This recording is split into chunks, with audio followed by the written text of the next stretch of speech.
It began with laughter, not the loud kind, not the forced type heard in crowded meetings or political halls. This was real, unfiltered, innocent, the kind that drifted out of open windows and through garden hedges, carried by the warm breeze of an afternoon in Ouagadougou. The laughter belonged to a child. 12-year-old Amadou Traoré, son of President Ibrahim Traoré, sat under a large jacaranda tree in the private courtyard of the presidential residence. His hands were covered in clay, a school art project gone rogue, and his soft cotton shirt bore the stains of colors mixed from too much curiosity. Beside him sat Captain Idris, a tall, lean figure in plain tactical wear. A member of the Inner Protection Unit, he was among the few trusted to be within arm's reach of the president's family, a badge earned not by rank, but by loyalty. At least, that's what they believed. Amadou, bright and endlessly talkative, had taken a liking to Idris. Not because of his title, but because Idris didn't treat him like a president's son. He asked him questions, told him stories about the stars.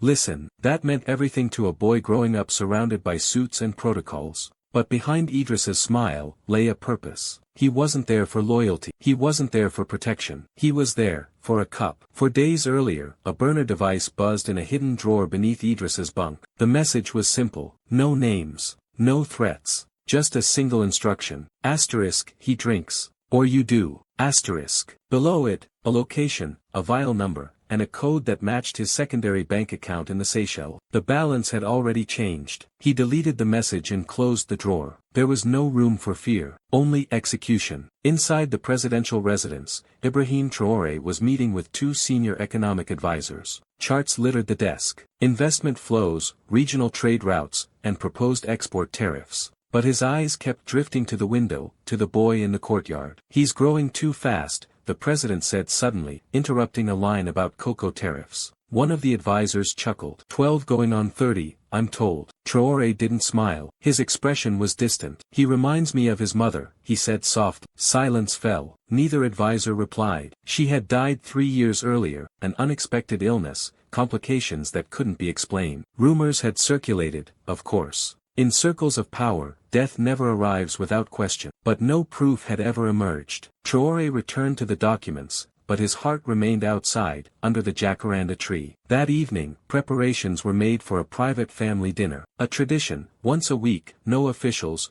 no speeches, no bodyguards unless absolutely necessary. Just father and son, a way to stay grounded, human. Idris, however, had been granted permission to remain nearby, in the shadows. Traoré trusted him, after all. The boy trusted him even more. The kitchen was prepped. Meals tasted, plates sealed, but one tray was not prepared in the kitchen. It was prepared in a different room, behind a locked door, with gloved hands, a dropper, a vial labeled in Cyrillic. The drink wasn't for Traoré, it was for Amadou. The plan was designed with precision. Traoré's son would fall ill slowly, not dramatically, not in a way that would scream foul play. He would begin to weaken over days. Doctors would misdiagnose. The symptoms subtle, fatigue, slight tremors, irritability. And by the time the true cause was suspected, it would be too late. Idris would be gone by then. But there was one problem with the plan. Amadou wasn't the only one who watched everything. Inside the kitchen, a young steward named Bako had noticed something. Not an action,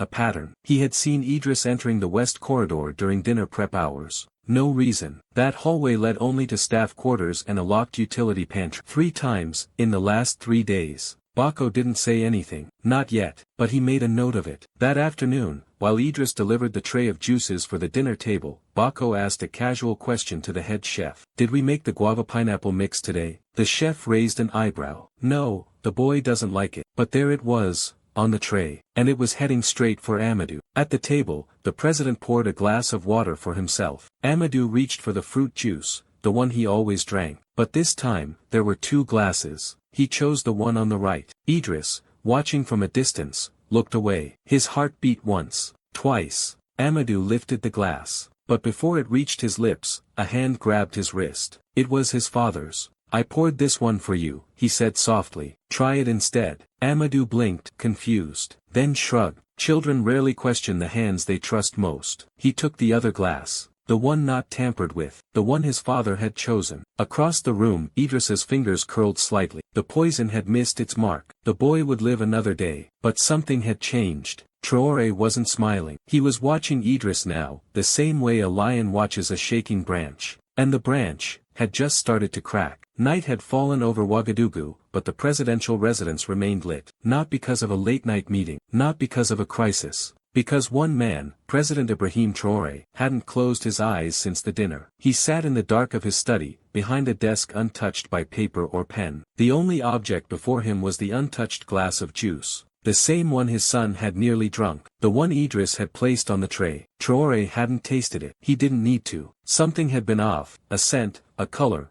a decision made for him when no such decision should have been. And then there was the way Idris had moved. Most guards stood still. Idris had drifted. Earlier that day, Traoré had made a simple, quiet order to his personal intelligence officer, Major Hamidou Keita, a man known for having no face in the press and no trace in the system. His very role was to exist in shadows. Watch the bodyguard, Traoré had said. Which one? Keita asked. Traoré didn't blink. You'll know which one. Keita hadn't asked question. He never did. And now, just hours after the near poisoning, the silent operation had begun. Idris returned to his quarters late, his footsteps measured, his posture unchanged. To any watching eye, he was the perfect soldier. Unshaken, calm. But in the mirror, stripping off his outer uniform, his hands trembled. He hadn't expected the switch. Traoré was supposed to be preoccupied, distracted by the trade deals and the border disputes that had filled his days. The boy was supposed to drink, yet something had gone wrong. He leaned forward, examining his face.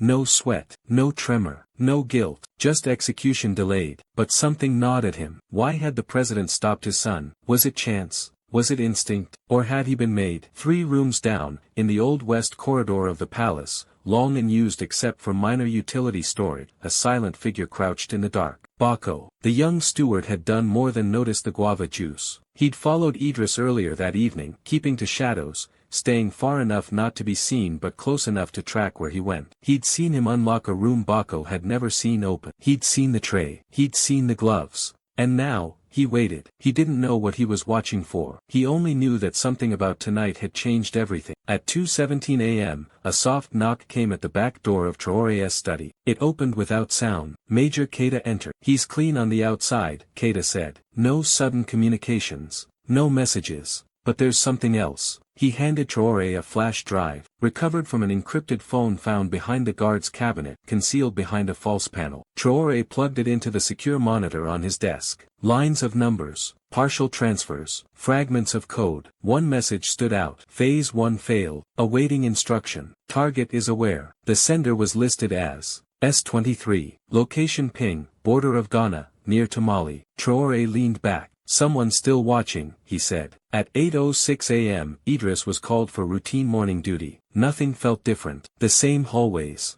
the same guards, the same nods. But when he arrived at the main courtyard for the morning perimeter briefing, something was off. No one else was there. Just one man, Major Keita. He stood by the fountain, arms crossed, posture relaxed. Morning, Captain, he said. Idris gave a tight nod. Where's the unit? Keita smiled faintly. Change of plans. You've been reassigned. To where? To silence. Idris didn't respond. His fingers curled slightly. Tension climbed behind his eyes. I need to see the president, he said. He's not seeing traitors today. The word hung in the air like a dagger. Idris didn't reach for his weapon. He knew better. But his jaw clenched, and for the first time, something behind his eyes cracked. You can't prove anything. Keita stepped forward. We don't need to. We just need to listen. And we've been listening for a while. 2 guards appeared from behind the archway, silent as ghosts. One took his left arm. The other didn't touch him, just waited. Keita didn't shout. He didn't call for arrest. He simply said, walk. And Idris did. The interrogation room beneath the old ministry annex had no cameras,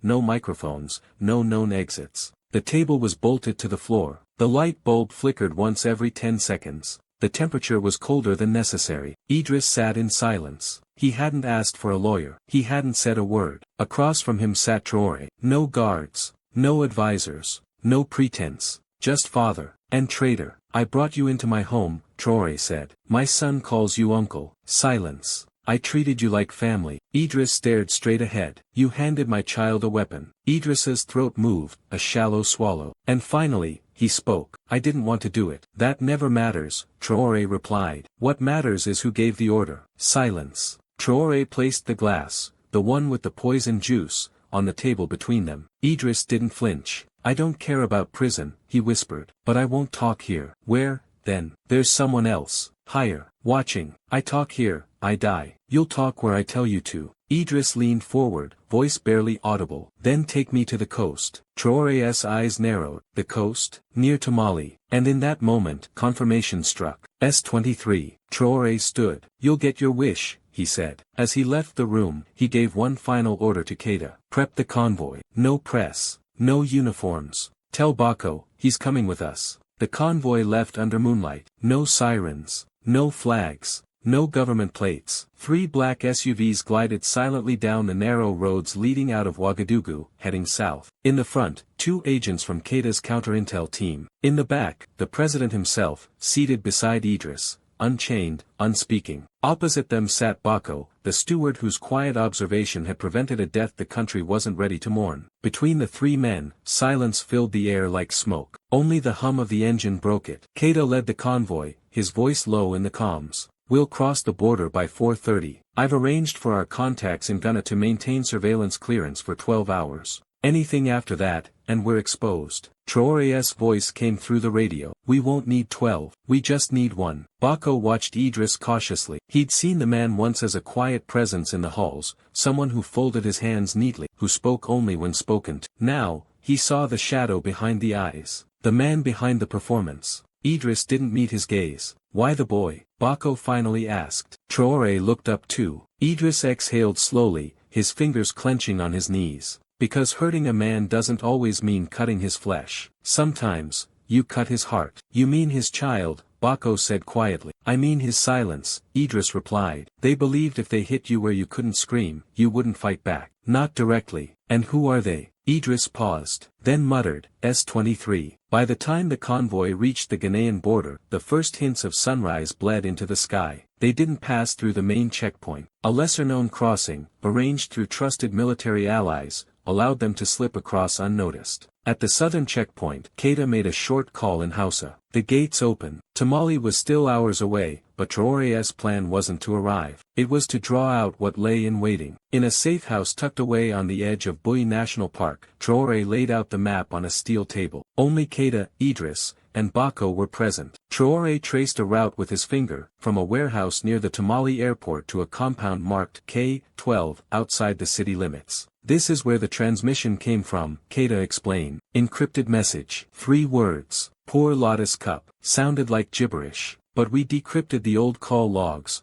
It was code. It meant, the juice is poison. Idris nodded. K-12 is where they stage surveillance drops. Once a plan is set in motion, they monitor from there. But they don't meet there. Never face to face. Then we make them, Traoré said. Back in Tamale, inside a dimly lit apartment, a man scrolled through surveillance photos. Satellite stills. Traffic cam grabs. One of them showed Traoré at the border. Another showed Idris stepping out of a vehicle. He's moving, the man said into a secure phone. He took the bait. A voice responded. Don't spook him. Let him believe he's hunting. We'll be gone before he gets near. The man nodded. But what he didn't know was that Traoré wasn't hunting the man in the apartment. He was watching the compound just behind it. At exactly 1600 hours, Traoré returned to the SUV with Keita. We'll use the boy, Keita said. He's too exposed here. No, Traoré said sharply. He's staying with me. Bako, who'd been waiting outside, overheard. I'm not afraid, he said quietly. I want to help. Keita shook his head. This isn't help. This is a minefield. He saw the juice, Traoré said. He saved my son's life. That makes him part of this.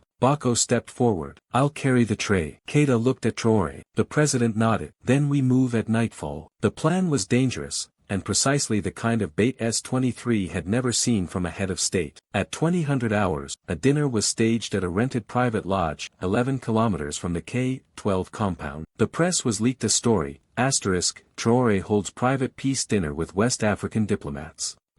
No details, just enough noise. The S-23 handlers monitoring the compound would see the lodge as an opportunity. Another high-profile moment, another weakness. And they'd send someone. Exactly what Traoré wanted. But they weren't ready for what he'd hidden inside the house. At 22:12, a white van pulled up outside the gates of the compound. 2 men emerged, dressed as caterers. One carried a tray. The other, a concealed drone jammer disguised as a beverage cooler. Keita watched through binoculars from the tree-line. They're moving, he whispered. Inside the lodge, Bako stood in the kitchen with his heart pounding. On the counter sat 2 trays. One was fake, one was real, but only one had the real cup, and only Traoré knew which. Across town, the S-23 handler made one last call. This is your last chance. You don't end it now, he brings the war to us. The operative responded with 2 words. Copy that. At 23:04, the operative entered the lodge. He wore a catering badge, moved like staff, head down. The tray in his hands glimmered slightly under the light. 4 glasses,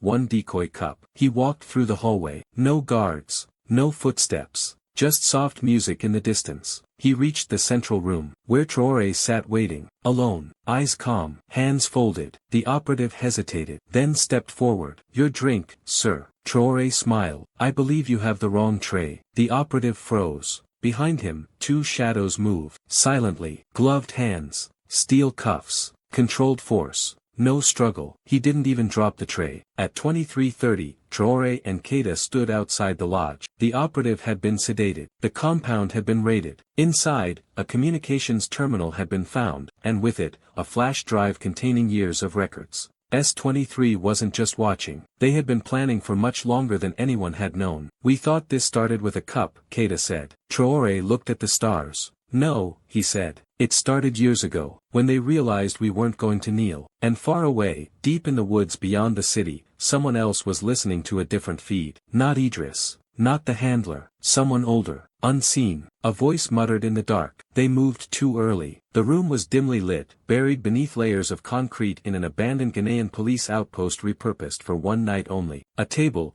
2 chairs, a flickering surveillance feed on the wall. In the center sat the man with the catering badge, hands cuffed, face swollen from the scuffle, a shallow wound above his brow where a headset wire had been torn away. He hadn't spoken since his capture. He wouldn't speak for anyone, except the man now walking through the door. President Ibrahim Traoré. He didn't come in with a file. He didn't come in with a weapon. Just his voice, his presence, and his calm. The man looked up, spit blood from his lip, said nothing. You know who I am, Traoré began. No response. You had a chance to poison a child. You walked into a room with a president, and yet you hesitated. Why? Still nothing. Traoré pulled the chair opposite him and sat down. I want a name. A smirk. I'll give you 3, the man said finally, voice hoarse. Cain, Dara, Jibril. Traoré's face hardened. Those names meant something. Deep cuts in old files. Soldiers who had vanished after the last regime collapsed. Men once loyal to Burkina Faso. All believed dead, or worse, bought. You were S-23. The man chuckled bitterly. No, I was the receipt. Then who sent the invoice? The man leaned forward. You're asking the wrong question, Mr. President. Traoré narrowed his eyes. The question isn't who wanted your son dead. It's who's afraid of what he'll become. In the surveillance booth next door, Keita and Bako watched the exchange through the one-way glass. The words landed heavy on Bako's shoulders. He's talking in riddles, Bako muttered. No, Keita replied. He's laying breadcrumbs. And we're supposed to follow them. We follow everything, Keita said. Even a ghost's footprints. Back inside the room, Traoré shifted tactics. Why poison? He asked. Why something so indirect? The operative shrugged. You don't make a martyr of a man like you. You break his rhythm. You make him slow, grieve, doubt. He leaned in, eyes locked on the president. You make him human. Traoré didn't blink. I've buried friends. My wife. I've faced tanks with no weapon in hand. And you think my son is what breaks me? No, the operative said. Your son is what delays you. Traoré stood. He turned to the door, then stopped. Where's the command center? Where's the one giving orders now? The man exhaled, finally showing fatigue. You're not looking for a building. You're looking for a chair. One that never moves,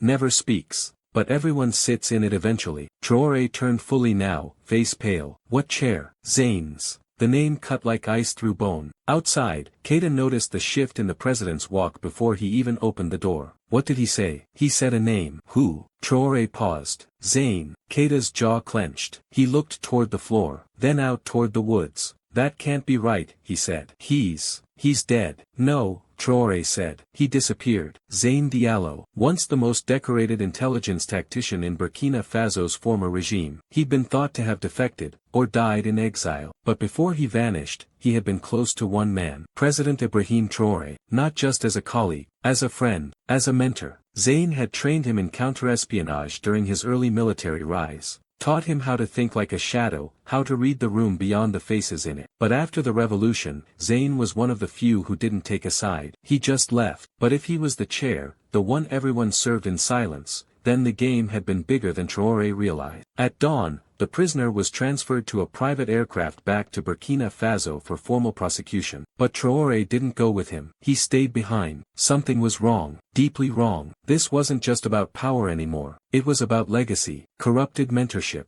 a poison that hadn't started in a glass, but in the mind of a man who once believed in the same ideals. That afternoon, back in the temporary safe house, Traoré reviewed everything again, the files, the intercepted messages, the map routes. He noticed something odd. A recurring symbol on one of the flash drives retrieved from the S-23 compound. A snake curled around a star. He recognized it, not from battlefields, but from notebooks. Zayn used to draw it during lectures. Everyone's chasing flags, he'd once said. But real power hides behind symbols. The snake wasn't S-23. It was older, something buried beneath them. Traoré called in Keita and Bako. I want a trace on Zayn's last digital footprint. Anything. Academic journals, land purchases, power bills, I don't care. Find the thread. And if we pull it, Keita asked, then we see what falls. 3 hours later, a breakthrough. A land transfer record in the Upper Volta region. Purchased under a fake name, T. Ndiaye, but the signature code matched one known alias of Zayn. The property, an old colonial farm, converted years ago into a security training school. Closed after the regime collapsed. But its utility bills, still paid. And not by any government account. By a shell company based in Brussels. International, protected, just like Zayn would be. The wind howled that evening across the hills, where the convoy now prepared to leave Ghana and head toward Upper Volta. No one spoke in the car. Even Bako, usually full of questions, sat still. Traoré looked out the window. His thoughts weren't on the mission. They were on a classroom, a chalkboard, a voice saying, if you want to kill a movement, don't kill its face. Kill its mirror. Make the leader hate what he sees in himself. Zayn had said that, and now Traoré feared, he'd remembered. The road to Upper Volta was long, cracked, and mostly forgotten. Red dust trailed behind the convoy, painting the sky in fading streaks of ochre and rust. As the sun dipped below the trees, the hills darkened, not with nightfall alone, but with memory. Few remembered what the old colonial farm once was. Even fewer dared speak of what it had become. But President Ibrahim Traoré remembered. Not the walls or the fields, but the man who used to walk between them. Zayn Diallo, once mentor, once patriot, now ghost. The black SUVs parked half a kilometer from the outer gate. The team proceeded on foot, no engines, no lights, no noise. Just boots on soil and eyes trained on the compound ahead. Major Keita surveyed the terrain with night vision goggles. 3 heat signatures. 1 on the eastern side, 2 upstairs.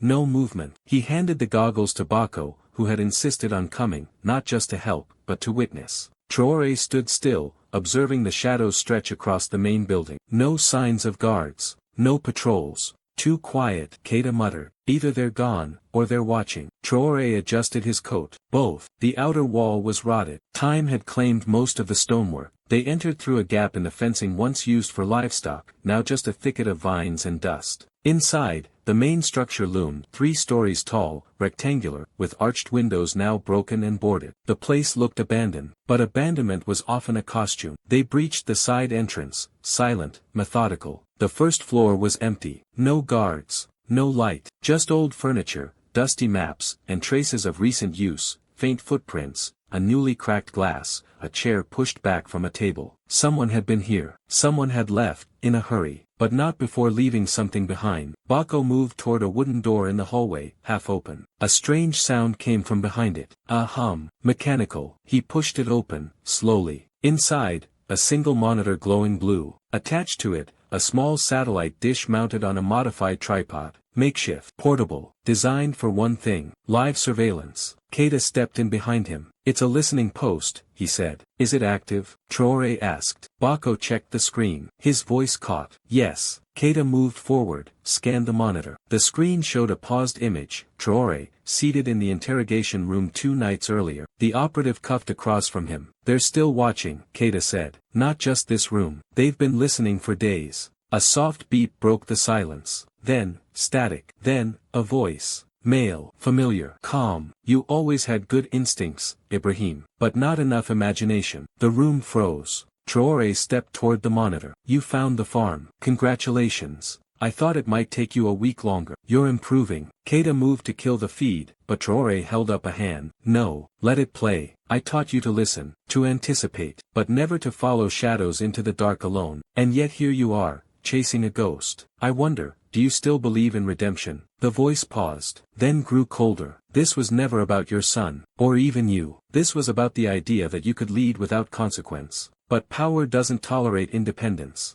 It punishes it. Static again. The screen went black. A red dot appeared. Transmission ended. Silence. Not just in the room, in the hearts of the men standing there. Zayn Diallo wasn't just alive. He was orchestrating something far larger than a simple assassination attempt. This wasn't a hit. This was doctrine. A lesson. Traoré turned to Keita. Trace the signal origin. We already did, Keita said quietly. The relay was bounced off a drone, now out of range. Traoré clenched his fists. He let us find this. Bako spoke up. He wanted you to come here. Why? Traoré looked around. The dust. The silence. The screen. To remind me of where I started, and to show me where I might end up. They searched the rest of the house. Third floor, nothing but broken beds and empty closets. Basement, a room converted into an old briefing space. Faded maps of West Africa, circles drawn in red, troop movements dated back 2 years. And in the center of the room, a single folder. On it, a mark. The snake curled around a star. Inside, one photograph. Black and white. Faded. 2 men shaking hands. One, a younger Traoré, in cadet uniform. The other, Zayn. On the back, scribbled in pen. The first leader who believed he didn't need a leash. Beneath that, a single line of code. TR-S-33 Foxtrot. Keita's brow furrowed. What is that? Traoré didn't answer. He knew. Later that night, they burned the compound. No evidence was taken. No press release was drafted. The world wouldn't know what had happened here. Because what was coming next wouldn't be about the world. It would be personal. And it would begin where Traoré's past ended, a military installation 30 kilometers outside of Ouagadougou, decommissioned years ago. Site Foxtrot. As they drove back across the border, Keita asked, you think he'll stop? Traoré shook his head. No, because this isn't about winning. This is about reshaping what I stand for. He wants me to become what he believes I've always feared. Bako leaned forward from the back seat. And what's that? Traoré looked out the window. A man who uses silence to justify violence. Miles away, deep in a new bunker beneath Dakar, Zayn Diallo watched the compound burn on a grainy satellite feed. A smirk played at the corner of his mouth. It begins now. Dawn broke cold over Site Foxtrot, a forgotten scar in the northern hills, swallowed by thornbush, silence, and time. The road leading to it was long abandoned. Cracks split the concrete like veins. The guard towers stood hollow, windows broken, metal rusted by years of rain and neglect. No one had entered in over 5 years. Until now. The convoy stopped half a mile from the perimeter. Traoré stepped out first, his boots crunching into the dry gravel. Behind him, Major Keita,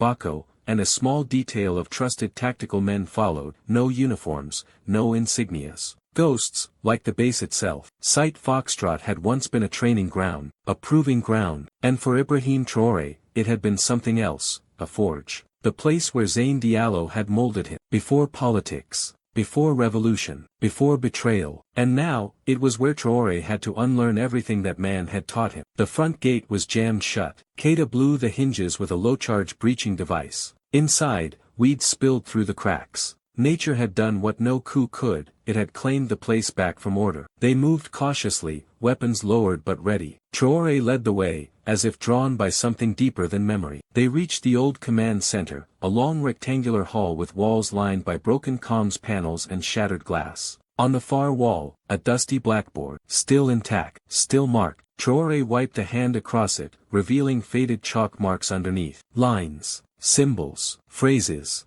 Control through silence, power through perception. He stared at those words, his own handwriting, echoes from the past. That was the first day, he said quietly. Zayn's first lesson. Bako moved closer, eyeing the board. What does it mean? That power is not what you hold, Traoré answered. It's what others believe you hold. He turned around. And Zayn doesn't want to take my power. He wants me to become it, to wield it like he did. Keita spoke from the back. Why poison your son then? Why not just hit you directly? Traoré nodded to himself. Because he knew that wouldn't break me. But watching my son suffer, doubting my own guards, questioning every moment of peace, that would make me paranoid. He looked at Keita. And paranoid leaders become what? Keita's voice was cold. Tyrants. Bako turned to the others. So how do we beat him? Silence. Then Traoré walked to the center of the room and knelt down. There, under a loose tile, he found it. An old steel case. Still locked, still sealed. He cracked it open with a crowbar from Keita's gear bag. Inside, 3 drives.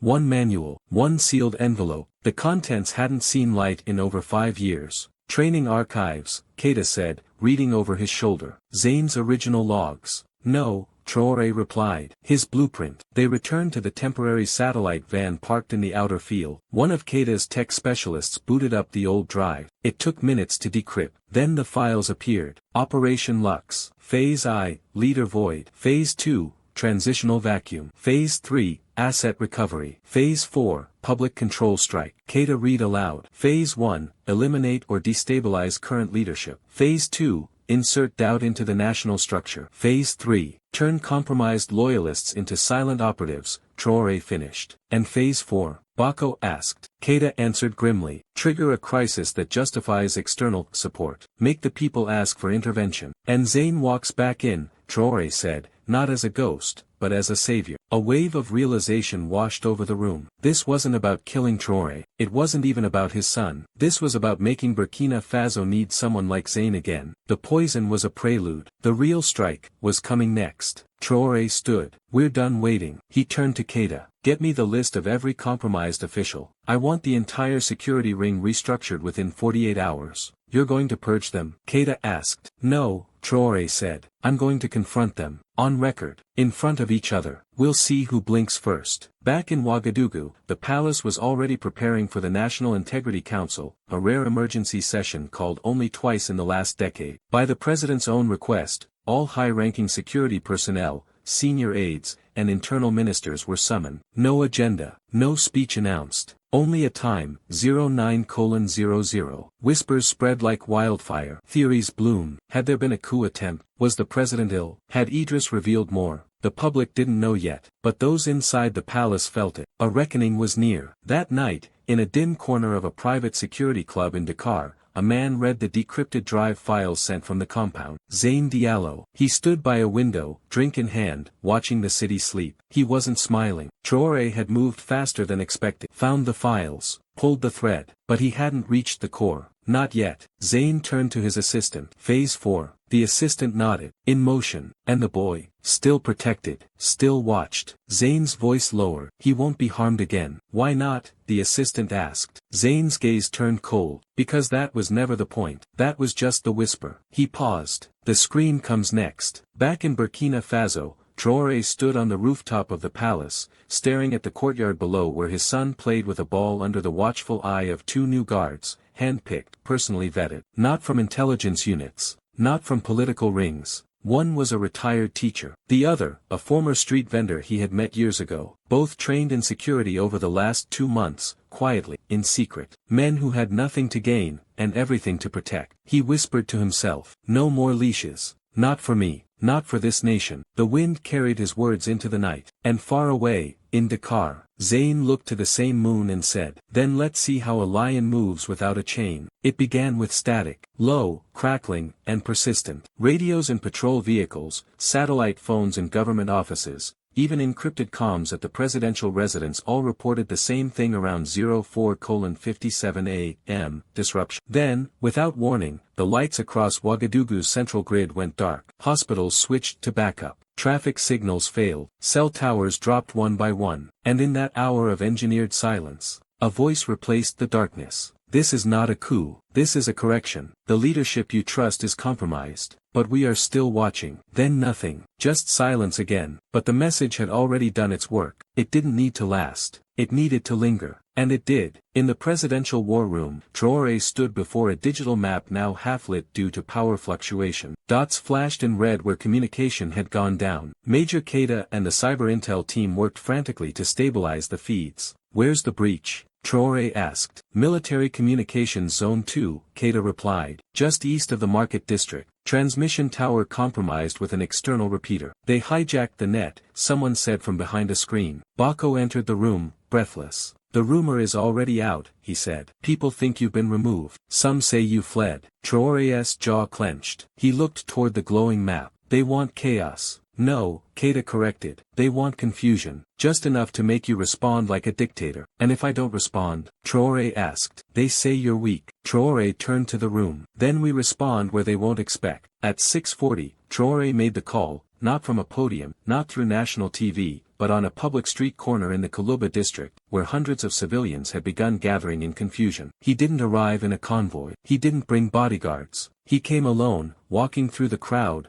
megaphone in hand. The people parted as they saw him, surprised, wide-eyed, whispering. He climbed a broken fruit stall and stood above the crowd. Then he spoke. "You've heard the voice. Now hear mine. I have not fallen. I have not run. And I will not allow lies to rule your day. This is your capital, not theirs. And I walk it as your servant, not their hostage." Phones came out. Live streams began. Within minutes, the president's unscripted, unscheduled speech was across TikTok, Twitter, YouTube, and Telegram. The public saw him, heard him, believed him. And just like that, the scream began to fade. But not everyone was convinced. In a high-rise office on the edge of the financial district, 4 men sat in silence. All former advisors. All now under quiet surveillance. They had not been arrested yet. Traoré had chosen exposure over disappearance. A strategy that now bore risk. One of them, Minister Doumbia, paced back and forth. "This wasn't part of the plan," he hissed. "He was supposed to stay hidden. Force the country to question." Another man, Kane, ex-military, responded calmly. "He turned the narrative too quickly. If the people start marching in his name, we lose our leverage." "We already lost it," Doumbia said. "He's in the streets. We look like cowards in suits." They all turned as the wall screen activated. A live feed. Zayn, his voice calm. "Let him rally. The more the people cheer, the more the world watches. And the more eyes there are, the louder our next move will echo." They stared at him, unsure. "Do it," Zayn ordered. Phase 4 begins now. At 08:23 a.m., a bomb detonated at the northern checkpoint of Ouagadougou's old military training ground, the site recently converted into a youth training camp, one promoted by the president himself. 3 civilians injured. No deaths. But within seconds, footage was online. Headlines spread. Photos framed by fire and smoke appeared across foreign media. Burkina Faso destabilized amid leadership confusion. Youth camp bombed as president fights legitimacy claims. Zayn didn't need to kill anyone. He needed optics. He needed the illusion of collapse. And it was working. For now, back in the capital, Traoré returned to the war room. His eyes scanned the footage. Then he asked the room a single question. "Who benefits?" Keita answered immediately. "Zayn." "No," Traoré replied. "Who else?" The room fell silent. He continued. "Zayn is not doing this for control. He's doing this to prove a lesson. But someone else is using his smoke to light their own fire." He pointed to the screen, a snapshot of the news ticker showing, "Foreign stabilization observers requested." "They want intervention," Bako whispered. "Exactly," Traoré said. "If we strike too hard, we justify the headlines. If we strike too soft, we look paralyzed." He turned to the team. "We need the truth. In the open. Without fear." And so the plan shifted. That night, Traoré announced a public forum in the capital's Grand Assembly Hall. It wasn't a press event. It wasn't a meeting with ministers.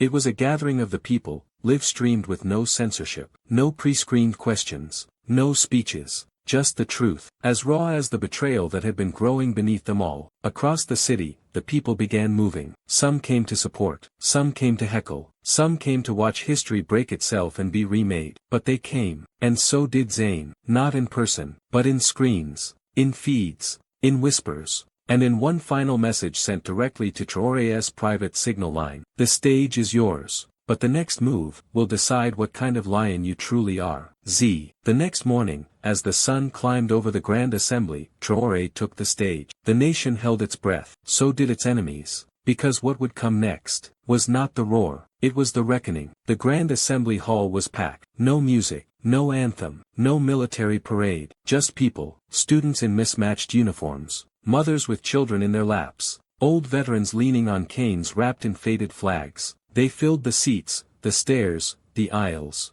Outside, thousands more gathered, staring up at giant screens mounted on trucks and rooftops, broadcasting the moment in real time. Burkina Faso wasn't waiting for a speech. It was waiting for a reckoning. And then, the door opened. Ibrahim Traoré stepped onto the stage. No script, no entourage. Just a wireless mic, a plain brown tunic, and the weight of a nation on his shoulders. He stood there for a long moment, looking at the crowd, at their hope, their fear, their questions. Then he spoke. My name is Ibrahim Traoré. I am your president, and today, I stand before you not to lead, but to listen. The room went quiet. In recent days, our peace has been tested, not by armies, not by foreign missiles, but by fear, by betrayal, by whispers in the dark. They attacked my son, not to kill him, but to slow me, to shake me, to remind me that no one is untouchable. But I say to you now, the truth is untouchable. And today, we speak it aloud. He stepped back, and signaled to the side of the stage. Major Keita emerged, holding a tablet. Behind them, a screen flickered to life. Footage played, secretly recorded confessions from Idris, surveillance of intercepted calls, financial links to former officials, messages from the S-23 compound. Faces appeared, names flashed, and in the front row of the assembly, 3 former advisors lowered their heads.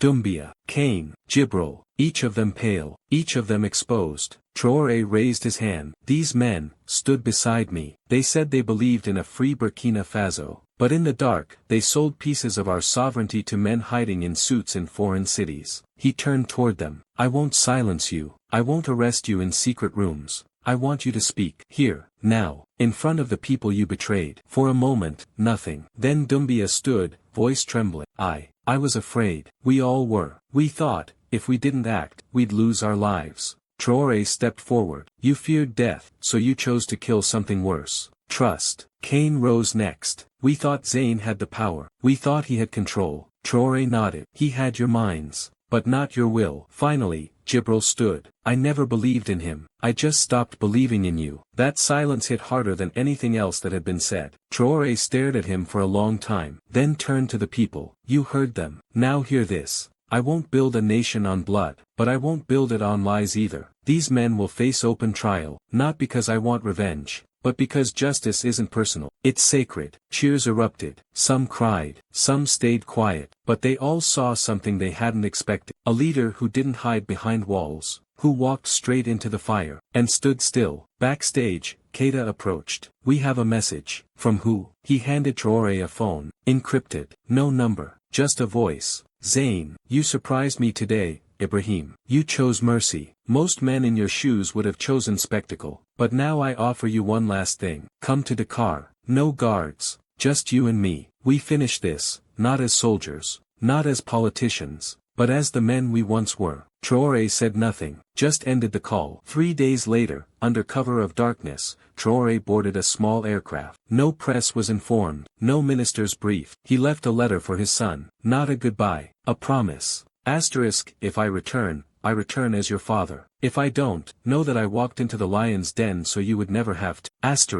The meeting took place in a house on the cliffs of Dakar, overlooking the Atlantic. Zayn sat at a long table, alone, staring out to sea. Traoré entered quietly. They didn't speak for a long time. Finally, Zayn said, do you understand why I did it? Traoré answered, you lost your faith in the people, so you tried to make me lose mine. Zayn nodded slowly. And you didn't. No, Traoré replied. I found it again. In the face of a child. In the silence of a glass. He stepped forward. I'm not here to kill you. Then why come? Traoré stared him down. To show you that I'm not afraid. Zayn stood. And for a moment, it was just 2 men. 2 former comrades. 2 parts of the same broken mirror. You've changed, Zayn said. No, Traoré answered. I just remembered who I was before the world tried to change me. Zayn raised a glass of water. A toast, then, to the last lion. Traoré shook his head. To the first son. They drank, and for the first time, there was peace. Not agreement, not forgiveness, just peace. Back in Ouagadougou, Amadou watched the plane land. He ran to the tarmac, and when his father stepped out, they embraced, not as a president and his heir, but as a man who walked through fire, and a boy who now knew what it meant to carry a name with honor. Traoré knelt beside him. You're safe now. Amadou nodded. And you? Traoré looked up at the sun rising over the capital. I will be, as long as I don't forget who I am. That night, across Africa, the story spread. The president who faced a ghost. The boy who survived the cup. The nation that stood, unshaken. And the world watched. But Burkina Faso no longer needed the world's permission to rise, because it had a lion who walked without a leash, and a son who would one day walk beside him.